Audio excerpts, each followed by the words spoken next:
Welcome back to the Imaginary Gallery. This is TJ, your host. We're continuing the crime spree, still referencing Robert D. Hare's book, Without Conscience, The Disturbing World of the Psychopaths Among Us. I will be covering in this video two sections from this book. First is the real test. Can we predict their behavior? Second, do they ever grow out of it? The real test. Can we predict their behavior? Dr. Hare starts off by telling us that in capital murder cases in Texas, forensic psychiatrist James Grigson, who's referred to as Dr. Death, routinely testifies that psychopathic murderers are certain to kill again. As a result, there's no shortage of occupants for the cells on death row. Grigson's certainty is offset by the belief, held by many clinicians and policymakers, that criminal behavior and violence cannot be predicted accurately. As usual, the truth lies somewhere in between these extremes. It doesn't take a genius to realize that people who have a history of criminality or violence are a lot more dangerous than others who don't.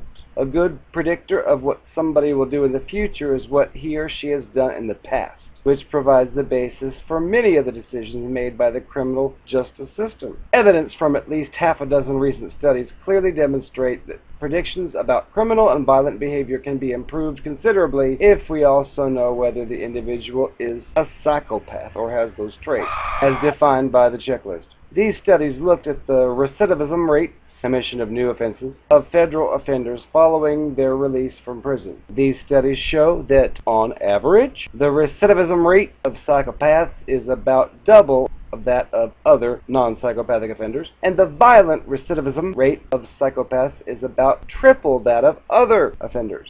An area of great concern to the public is the release on parole of sexual offenders. As Dr. Hare indicated earlier, it's important to distinguish between sexual offenders who are psychopaths and sexual offenders who are not psychopaths. The importance of this distinction for parole boards is highlighted by a recent study of rapists released from prison following an intensive treatment program. Almost 1/3 of the released men raped again. For the most part, the repeat rapists had a high score on the psychopathy checklist and had shown prior to release evidence of deviant sexual arousal and depictions of violence, as measured by an electronic device placed around their private parts. When used to predict which released offenders will rape again, these two variables, psychopathy and deviant arousal, were correct 3 times out of 4. Because of results like this, the criminal justice system is showing renewed interest in the association between psychopathy, recidivism, and violence. This interest is not confined to criminals about to be released from prison. For example, several forensic psychiatric hospitals now use this checklist to help make decisions about the security level to which a patient should be assigned. Do they ever grow out of it? Dr. Hare tells us to think about some relatives, think about some friends that you've known since you were a child, such as the shy, inhibited girlfriend, the outgoing, gregarious brother, the fast-talking, sleazy cousin, the wild, aggressive, hostile neighbor. What were they like when they were 10 years old? Although people do change, in some cases they change a great deal. Many personality traits and behavioral patterns remain stable throughout our lives. For example, the boy who's terrified of his own shadow is more likely to become a timid, anxious adult rather than a tough and fearless fighter. This is not to say that our personalities and behaviors become tightly fixed early in life, or that growth, maturation, and experience are not powerful forces in determining what sort of adults we will grow up to become. But there is a certain degree of continuity in how we interact with our environment. With respect to criminality, for example, several researchers have shown that childhood traits of timidity, restlessness, and aggressiveness are remarkably persistent, at least into early adulthood. So, it's not that surprising then that the antisocial and criminal activities of adult psychopaths are continuations of behavior patterns that first showed up in their rotten childhood. But something interesting happens at the other end of the spectrum. On average, the criminal activities of psychopaths remain at a high level until around age 40, after which they decrease sharply. This decrease is more dramatic for non-violent offenses than it is for violent ones.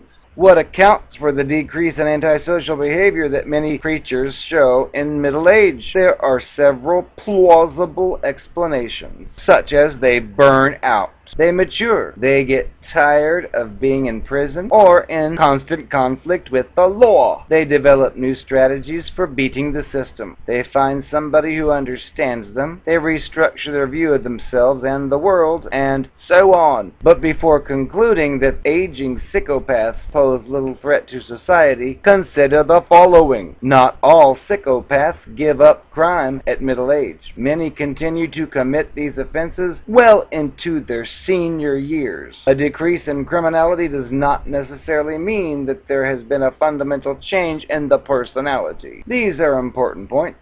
Some psychopaths continue to commit horrible offenses, especially the violent ones, until the day that they die. Research does suggest that many of those whose criminal activities do decrease with age still have very much the same core personality traits as they've had all along. That is, they remain egocentric, shallow, manipulative, and callous.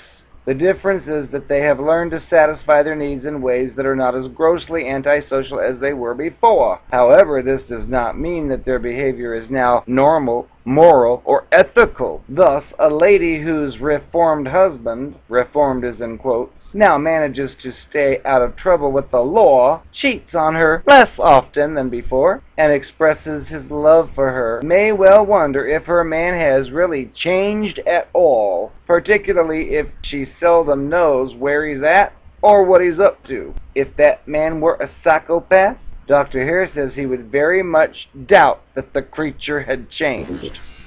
As far as my own views on these two topics, back to the do they grow out of it, that was an interesting section for me because I recall, as an example, I had met a whore after I was recently discarded and vowed never to get involved in such an arrangement again. And this person came along and I already knew that the person, as they say, got around. Plus, after meeting the person, hearing their stories of, oh, that's my ex. Oh, well, we just dated 2 months ago. And then I'd learn about another ex. Oh, we just dated 4 months ago. And there was like a whole list of exes. And I was thinking, well, that's good, because clearly this person's not relationship material, so I can just have some fun now and not have to worry about all that control and sickness. Once I was seen as someone that it thought it could take advantage of, its tune changed to, I want to be in a relationship with you. And I was saying, wait a second. When we first met, I made it clear that I'm not after any of that. I've already had that for over a decade, and I'm ready to relax and not have to worry about that. But this creature was persistent, as they are. Common sense would tell anybody with a brain that this was a loose whore that liked to get around, and not to be judgmental, but that is a way of being. If you like to get around, you like to get around. When the tune changed a few weeks into it and came to, oh, I'm in love with you, oh, I want to be with you forever, and all this crap, I just didn't buy it because it was so phony. Now, of course, this is not criminal behavior, but it, as I said, ties into the cluster of creatures, that old habits die hard. And I was happy with being honest at the beginning and just saying, yeah, we can hang out and have fun, but don't be expecting any love or anything like that just because of what I went through. And of course, there was the mirroring. Oh, I've been through that too. I would be trying to stand my ground, saying, look, there's no need to do anything serious. You said yourself that you understand this, and I would point out that the facts, like, well, look, in the last 6 months, how many relationships have you been in now? 7? And I was pointing out, again, the obvious common sense thing in which a normal, non-abusive, non-cluster B creature would actually listen and say, oh my goodness, you're right. In 6 months, I've had 7 relationships. Oh, dear, maybe I should so think. Well, that's a fantasy you'll never experience with a cluster B creature, because all of these exes were exes because they cheated, or they lied, or they whatever. The truth is, usually though, that they basically figured it out. And of course, they can't tell you that. Oh, I'm a con artist, and we were dating for a month, and then he or she figured me out that I was conning them, and it was over. They're never going to say that. Are you kidding? But there'd be arguments where I would be trying to plead my case by saying, look, you don't want a relationship. Look at what you've been doing. You told me stories about group activities you've done with all kinds of strangers. You've told me all these stories, and plus I know what I know already, and I just know that a personality type that's consistent over time does not just do a 180 and switch from an atheist for 5 years to tomorrow, oh, I'm a devout Christian. It just doesn't happen like that. And I would even test it and say, really, you live a lifestyle of all this action and now you want to settle down with one person? What could possibly be appealing about that? And it would say, oh, well, I've just decided that I wanted... yeah, right, fake. But the point of this section is, that it caught my attention, is that something I've mentioned before, which is the best indicator of future behavior is past behavior. And I used to use that logic without saying those words by just saying that, hey, you like to have a lot of fun with a lot of people. There's no way you're going to be happy with just one. And I would hear retarded lines such as, well, just because I used to be with 100 people a week doesn't mean that I'm going to do it now. Yet when I'd ask, really? Well, then how did you get from that to this now that you're claiming to be? And again, superficial, fake. Oh, well, I just decided. Well, yeah, well, really. Well, my question would be, who says that tomorrow you're not going to decide to go back to the horror ways? But, of course, those questions were never asked. There'd be arguments about that, and later I figured out the fact that my side of the argument was accurate, because this creature was trying to expect me to just believe that it snapped its fingers and overnight became some devout person, and I think of it like the guy who goes to the bank, says, hey, bank, I want to apply for a loan for $1 million. I'm going to start a business. And the bank person says, okay, let me check your information, and they pull up the social security number, and they see bankruptcy. They see unpaid charge-off debt. They see another charge-off debt. They see billions of dollars worth of charged-off debts that were never paid. And then they say to the man, I'm sorry, sir, but with your credit history, you've got 10 charge-offs and 2 bankruptcies. There's no way we can lend you the money because your history just shows us that you're not going to pay us back. And then imagine the man saying, oh, all that stuff you saw on my credit, well, that's the past. I've changed. Oh, I will pay. I make this much money a year now. Look. Oh, I'm not like that anymore. Oh, that bill, oh, that was a dispute. Oh, that one, oh, they're wrong. That was fraud. Oh, I'm a good credit risk. Oh, pay my bill. Oh, I promise. That doesn't matter. That's the past. sorry, but your credit report, your driving record, your transcript in your school, all go under the same system. Which means if you're a straight-A student and you apply for a college, it's very likely you're probably going to be a good student there. If you're a dropout, class skipper, dummy in your high school, you're going to be a dropout, class skipper, dummy in the college. If you didn't pay all those bills for all these years, you're not going to pay them now. But it was just a ridiculous, sickening argument because any sensible person would see my side when I'd be saying, look, people don't just snap their fingers and go from a deadbeat to a perfect credit person. It just doesn't happen like that. There's a process, and I'd never hear that process. I'd ask for it. I'd say, well, what led you from here to here? And these creatures are fake. They don't think about it that deeply. They just want what they want for the moment, so you'll never hear what really happens. They'll just give you more BS. And then as far as do they grow out of it, I think Dr. Hare makes it clear that no, they don't. It's part of their basic core personality, and just like the previous story, it is possible for a person to go from a whorish lifestyle and then switch into a domesticated, traditional one-on-one relationship lifestyle. For that to happen, there has to be some kind of change, which usually occurs through some kind of growth. And that is what I would be focusing on. Like, oh, that's interesting. You used to be a hoa, and now you want to be a devout lover of one person? Tell me, how did you get from there to there? And you don't get any kind of real answer, because it doesn't exist. And they probably think to themselves, why does this person have to ask so many questions just to accept my fake love? Sorry, but no. And yes, people do change over time, but again, it's related to situations and growing experiences, none of which any of the Cluster B creature monsters I've known displayed any evidence to have ever occurred. Now, as far as the aging, I'm not sure on all that, but I do look at some of the people in high places in this world that are already psychopaths, and they're still up to their usual tricks. But the theme is, if you're involved with one of these creatures, and they've got a history of doing this crap, no matter what they say, you can make a safe bet that whatever they've done before, they're going to do again. And that's why later I came to the conclusion that there's no need to say anything about it, because I did that, and it doesn't do any good. It's an endless gaslighting situation, where I point out the obvious, and then I'm told it's wrong, and of course I'm not given any counter-argument as to why it's wrong, but I'm just told it's wrong, and that's a form of control, that's a form of abuse, and that is a symptom of a person who is never going to change because...